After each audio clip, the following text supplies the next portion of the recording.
এই মুহূর্তে রয়েছি ঠাকুরনগর ঠাকুরবাড়ির নাট মন্দিরে, যেখানে সন্ধ্যে 7টার পরে কিছু অজ্ঞাত পরিচয় ব্যক্তি এখানে আসেন, নিজেদের মধ্যে গণ্ডগোল করেন এবং পরবর্তীকালে জানা যায় তাদের মধ্যে কেউ কেউ অস্ত্র নিয়ে একজন আরেকজনের উপর আক্রমণ করেন, তার মধ্যে অনেকে আহত হন, প্রচুর রক্তারক্তি হয়।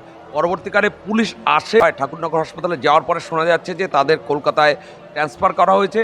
আর এখানে রয়েছেন একজন দাদা, ইনি ছিলেন পুরোটাই, ওনার কাছ থেকে একটু জানবো কি বিষয়টা হয়েছে। আপনি একটু বলবেন কি বিষয়টা হয়েছে?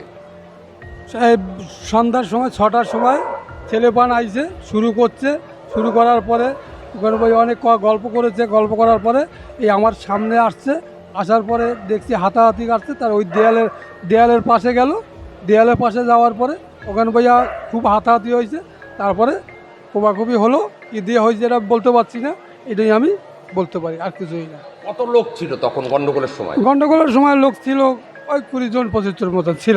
20-25 জন লোক ছিল। হ্যাঁ, আর গন্ডগোলের পরে যারা আহত হয়েছে তারা কি করেছে, তাদের কি হয়েছে? এইটা আমি ঠিক দেখি নাই, জানি না।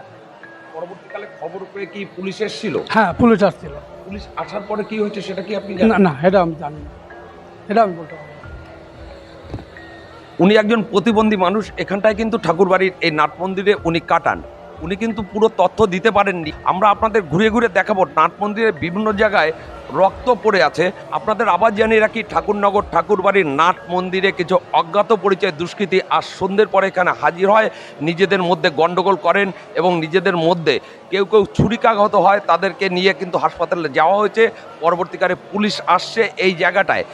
আমরা আপনাদের দেখানোর চেষ্টা করব নাট মন্দিরে কোথায় কোথায় রক্ত ঝরে আছে। পুরো নাট মন্দিরের বিভিন্ন জায়গায় এইভাবে রক্তের ছিটেফোঁটা কিন্তু ছড়িয়ে রয়েছে, কিন্তু কেউ এখনো বলতে পারছে না যে এখানটায় এই গণ্ডগোলের সাথে কারা যুক্ত ছিল, কারা আসে। হ্যাঁ, একটা ঘটনা, প্রতিদিন সন্ধেবেলায় প্রচুর মানুষ, অজ্ঞাত পরিচয় ব্যক্তি বাইরে থেকে হোক বিভিন্ন জায়গা থেকে হোক এই জায়গাটা হাজির হয়, বিভিন্ন রকম কার্যক্রমের সাথে কিন্তু তারা যুক্ত থাকে। প্রশাসন থেকে এই খবর তারা জানার পরে প্রশাসন থেকে এখানটা কিন্তু মাঝে মধ্যে হাজির হয়, তাদের দেখার চেষ্টা করে। আপনারা দেখুন কিভাবে রক্ত রয়েছে ঠাকুরনগর নাট মন্দিরের সামনে। ঠিক যেখানটায় আমি এই রক্তের ছবি তুলছি তার উল্টো দিকে রয়েছে কিন্তু হরিচাঁদ গুরুচাঁদ ঠাকুরের মন্দির। ঠিক এই জায়গাটায় কিন্তু এই সংঘর্ষটা হয়েছে। পুলিশ তদন্ত করছে, পুলিশ এসছে, কিন্তু এই বিষয়টা এখনো জানা যায়নি।